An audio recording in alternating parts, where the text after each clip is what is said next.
Falcon fans deserve better. And we're going to get into that game against the Panthers. But before we get started, I want to tell you guys, hit that subscribe button, like, comment, and share. And tell a friend to tell a friend to tell a friend to support my channel. Big as the Super Bowl.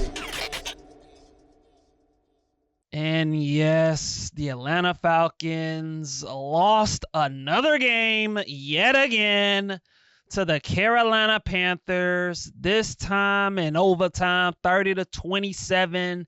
And now the Atlanta Falcons are on a 5-game losing streak. And I just don't know what else to say, folks. I really don't. I mean, the Falcons were up 21-7. They were up 21-10 at halftime. And then Michael Penix gets injured. He injures his knee. And Kirk Cousins comes in the game. And Drake London also eventually gets injured late in the fourth quarter. I mean, I don't know, man. I got nothing. I literally have nothing.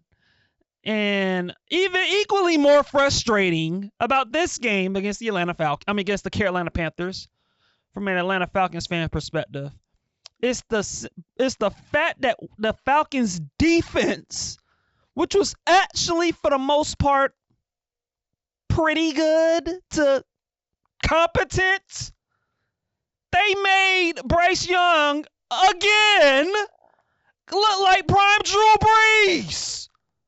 I mean, oh, good Lord have mercy. Oh, my goodness. I'm sorry, but yeah, it was that kind of day for the Atlanta Falcons against the Carolina Panthers. The Atlanta Falcons defense made Bryce Young look like prime Drew Brees, just picking them apart, making plays down the field, making plays with his arm, doing a little bit with his legs. The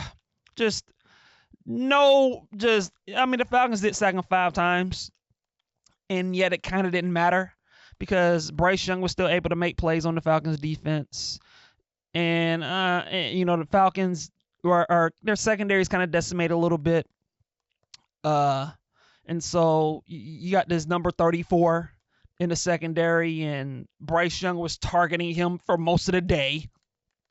And he was just getting picked on, and the Carolina Panthers had a huge amount of success against the Falcons defense. And I really don't know what else to say, man. I mean, really.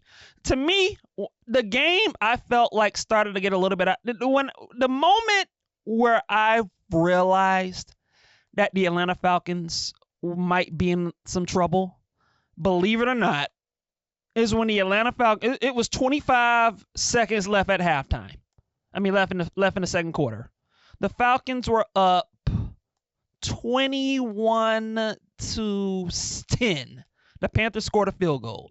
Scored on the field goal. It was 21-10. The Falcons had a grand opportunity to kind of position themselves to get in field goal range because the Falcons offense in the first half was actually moving the ball. They were actually doing anything that they wanted to do against Carolina's defense. You know, Bijan Robinson, like I mentioned on the last episode, he was doing this thing running the ball. Michael Penix, the good version of Michael Penix, showed up. He was accurate. He was poised in the pocket. He was finding Drake London.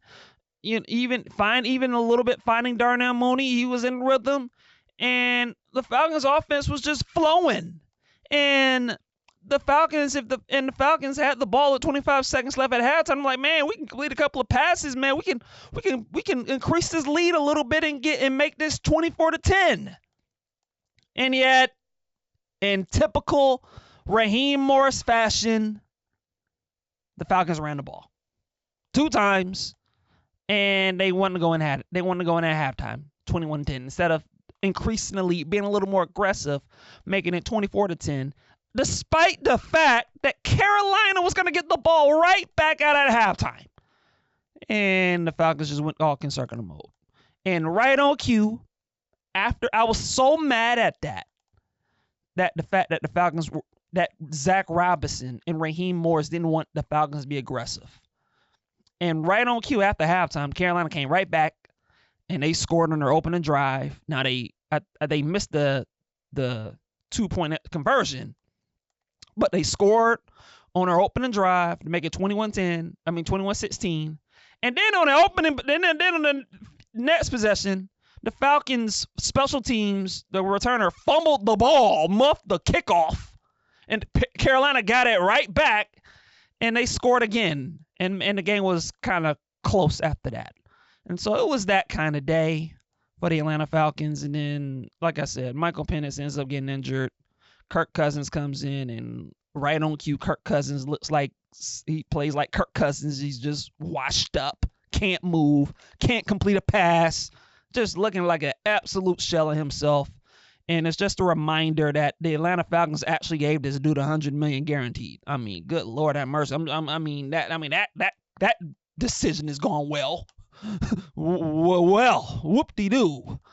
And so I'm just rambling, but I'm not happy. I'm not happy. Kirk Cousins did not look good at all when he was out there on the field. And the Falcons offense in the second half just nosedive. Just didn't do anything for most of the second half. Couldn't get anything going, and it was just rough, man. And the Atlanta Falcons were sitting home with an L. And it brings me to this point that I want to make, man, about the Falcons. Atlanta Falcon fans, I'm just gonna say it, man. We deserve better than this.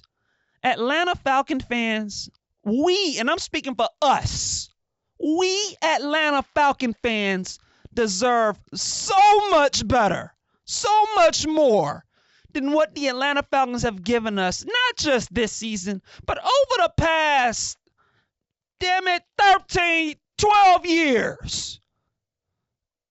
I'm serious. The Atlanta Falcons right now are staring, currently with a 3-7 record on a 5-game losing streak. The Atlanta Falcons are looking at missing the playoffs 11 times over the past 13 years. Over 11 times in 13 seasons. Since the start of 2013, right now the Atlanta Falcons have missed the playoffs 10 times in 12 years. And we're looking at, and if they miss the playoffs this season, it's going to be 11 times in 13 seasons.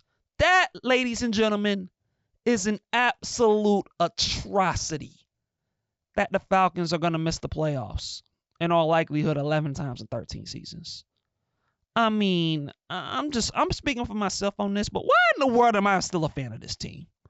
I mean, what is wrong with me? Why is it that every week I come on this channel and just spew and ramble about this sorry bum team after they lose yet another game? Like, why am I doing this to myself? Sometimes I can't. Sometimes I don't understand myself when I'm speaking to you guys, because I'm just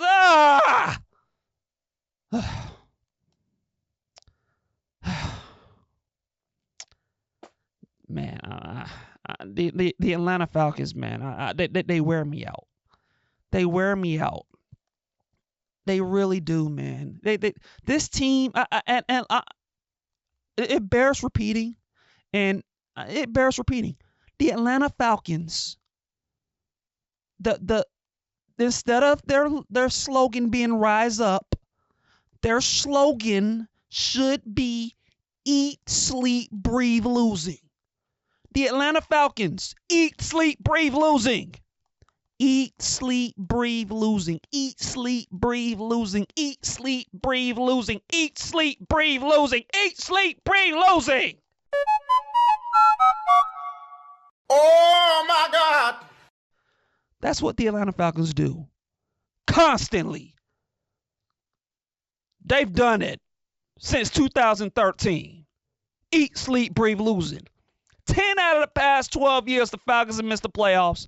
And we're looking at 11 out of the past 13 seasons of them missing the playoffs. This is beyond pathetic. And look, man, as an Atlanta Falcon fan, and I speak for all Falcon fans, we've gone through it. We've gone through so much misery with this team, and now not even just the past 12 years. We just go back to our history.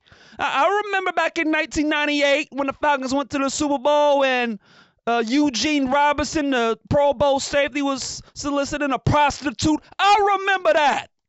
And the Falcons ended up losing that Super Bowl to the Denver Broncos in 1999. I remember that. And then the Falcons drafted Mike Vick, and we had some good moments with Mike Vick, and then Mike Vick got involved with the dogfighting thing. Don't get me started on that. And even when we had Mike Vick, that team at times underachieved because we had Jim Mora as our head coach, Mr. Players Coach Rah. I remember going on a radio station talking about how he wants to coach at the University of Washington. I remember that too. I remember all that. Just embarrassing. And then after Jim Mora gets fired, Arthur Blank hires Bobby Petrino right around the same year that Mike Vick gets involved in dogfighting. We get Bobby Petrino as a head coach, and then towards like nearly halfway through the season, he quits on the team. Writes a letter to all the Falcon players talking about how he's moving on to the University of Arkansas. He quits on the team. Just embarrassing.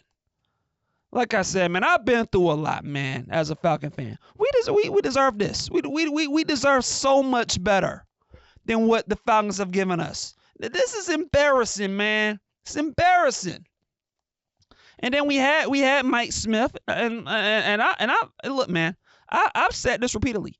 The best years of Atlanta Falcon football was those first 5 years when Mike Smith was the head coach, and we drafted Matt Ryan, and we had Roddy White, Michael Turner, and then we drafted Julio Jones. And the Falcons had 5 straight winning seasons. 4 out of those 5 years we made the playoffs. Matt Ryan was establishing himself as a Pro Bowl level quarterback, won Rookie of the Year in 2008.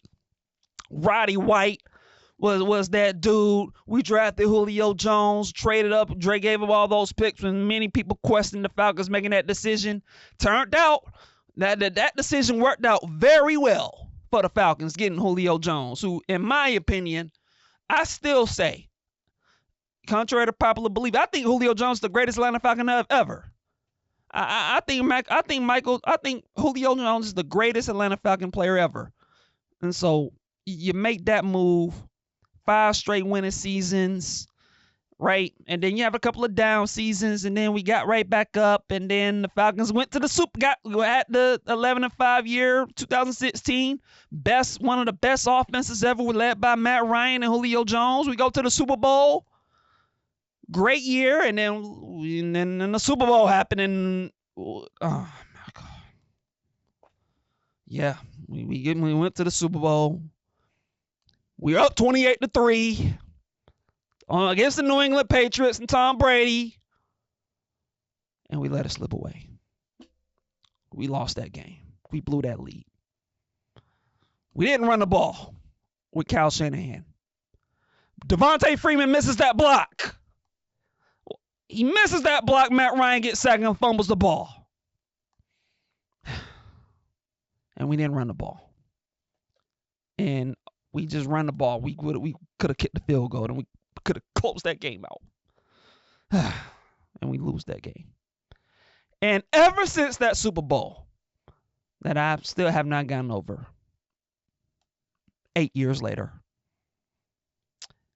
it hasn't been the same since. And they did make the playoffs the following year in 2017. And ever since then, from 2018 onward, it's just been losing season after losing season after losing season after losing season. And it's just been Atlanta Falcons making bad decisions each and every year. Bad coaching hires from Arthur Smith to Raheem Morris. Bad general manager hires to Thomas Dimitrov, even though he did a decent job. Some could argue, especially early on, but towards the latter end of his tenure, he was pretty bad, at least in my opinion.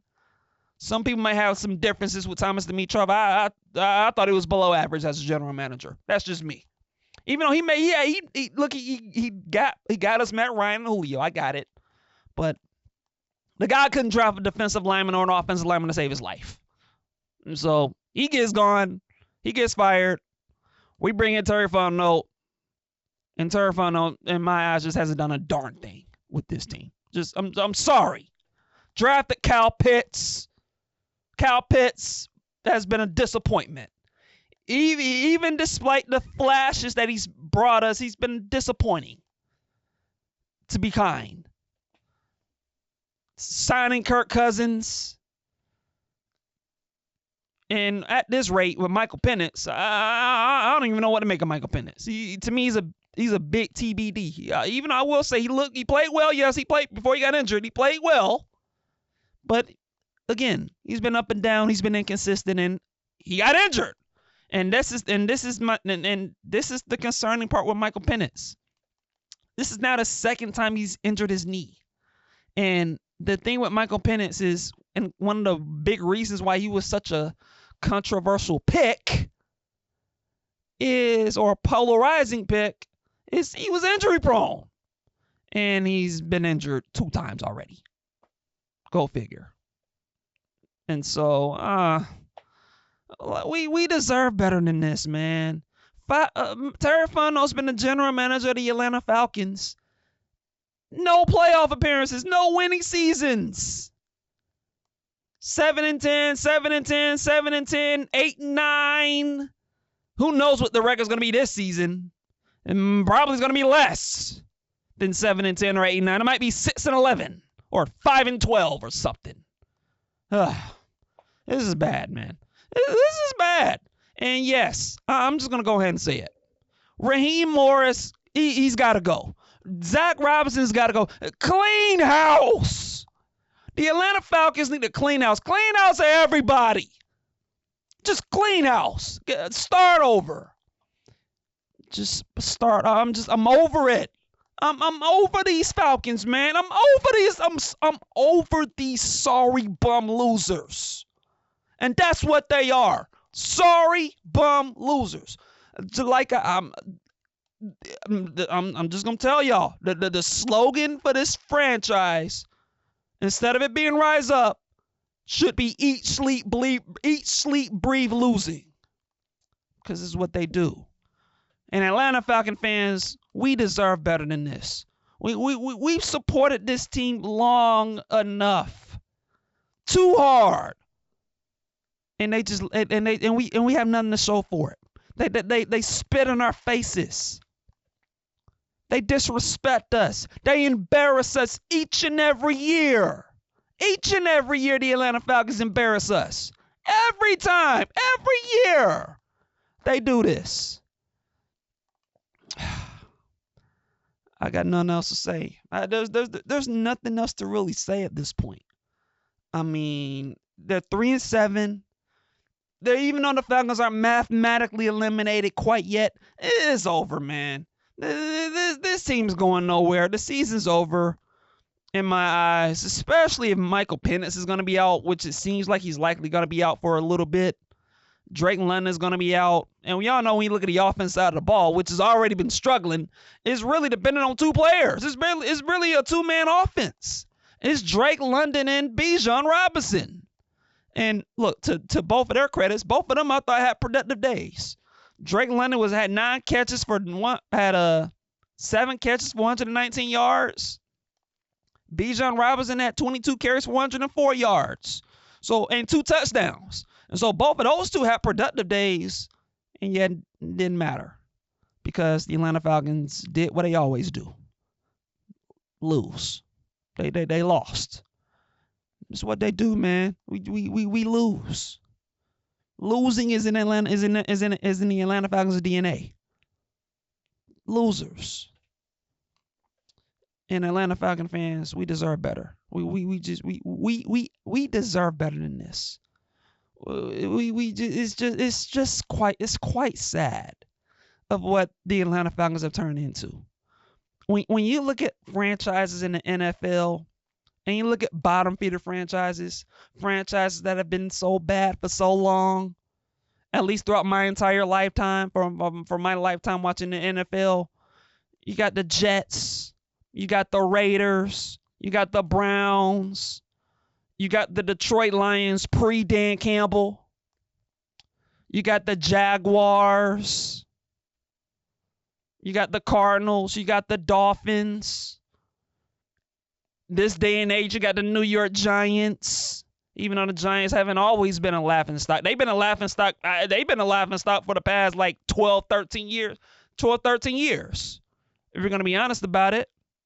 They're up there. The Atlanta Falcons are right in that conversation. Just bottom feeder, irrelevant losers. Franchises that eat, sleep, breathe losing. Jets, Browns, Raiders, Jaguars. I'm trying to think of some other. Dolphins. I mean, the Atlanta Falcons are right in that group right there. Just losers. Teams that don't do anything right. Can't get a draft pick right. Can't get a head coaching right. Can't get a general manager right. Just lose. Just eat, sleep, breathe losing. And that's what the Atlanta Falcons do. And quite honestly, I'll be honest, I don't think it's gonna change. Even if I think Raheem Morris needs to go, even if I think Zach Robinson needs to go, even if I think Terry Fontenot needs to go, it ain't gonna change because Arthur Blank he's gonna try to hire the coach and the general manager is gonna be the wrong coach and the wrong GM. He ain't gonna hire the right guy. Because in all likelihood, the guy he's gonna hire to replace Raheem Morris and Terry Fontenot, they're gonna be just as bad, because that's the history of what Arthur Blank has done. He has not gotten the head coach right since Mike Smith. Ever since and look, I know people want to argue Dan Quinn. I wasn't a big Dan Quinn fan. I know he got the Falcons to a Super Bowl, and credit to him. You know, he got Kyle Shanahan right. You know, that one year, and it just worked out. But after Kyle Shanahan left, we saw what Dan Quinn was really about, just underachieving. And we're seeing what he's doing with the Washington Commanders this season. And the Washington Commanders had a nice little season last year. Look how they looking this year. Bad. So I'm not a big Dan Quinn fan, even though I think he's a good guy. But good guys don't always make good coaches. I think Raheem Morris is a good guy. I think he's a charming guy. I'm sure players like him, like Raheem Morris, the person. But as a head football coach, I don't think he got it. He definitely ain't good with the time management and watching the Falcons play with the time management on the field. He ain't good at that type of stuff. And when you look at how the Falcons are prepared each and every week, I don't know what I'm getting from this team. I don't know what I'm getting from the Atlanta Falcons week to week. But the one thing I do know what I'm getting when it comes to the Atlanta Falcons nowadays, they'll know how to find a way to lose a football game. I'll tell you that much. They'll lose. I don't know how they're going to lose, but they're going to lose. They'll figure out a way to lose a football game. That's one thing I know about the Atlanta Falcons. Falconing is what they call it, because they'll falcon up a game. Man. As y'all can see, I'm not in the greatest mood right now when it comes to the Atlanta Falcons. Every time I think about the Atlanta Falcons, I get so angry, so disgusted that it makes me want to punch a hole in the wall when I think about the Atlanta Falcons, because that's how angry they make me when I talk about them. It's not pretty when I think about the Atlanta Falcons. It's just I'm questioning myself. Why am I a fan of this team? Why? And I'm sure Atlanta Falcon fans or any other NFL fan watching this, when it comes to the Atlanta Falcons, I'm sure they're thinking the same thing. Like, we deserve, Atlanta Falcon fans deserve better. One of these days, man, Like, there's been times where I've thought about, man, what would it be like if the Atlanta Falcons won a Super Bowl? What would that be like? And you know what? I don't think it's ever going to happen. It's never going to happen. The Atlanta Falcons will never win a Super Bowl. It's never going to happen. Because the Atlanta Falcons just don't know how to do it right. They don't know how to get right. I don't know if Arthur Blank has what it takes. I think he's lost his way. He's listening to the wrong people. He's hiring the wrong coaches. He's listening to the wrong people. Rich McKay. It's not going well for the Atlanta Falcons. It really isn't, man. The Atlanta Falcons right now are the laughingstock of Atlanta sports. It's bad. It's really bad. And unfortunately, I don't see it changing. And like I said, Atlanta Falcon fans watching this, it's just nothing else I can really say at this point except for the fact that we deserve so much better than what the Atlanta Falcons are providing us. We just do. We just do.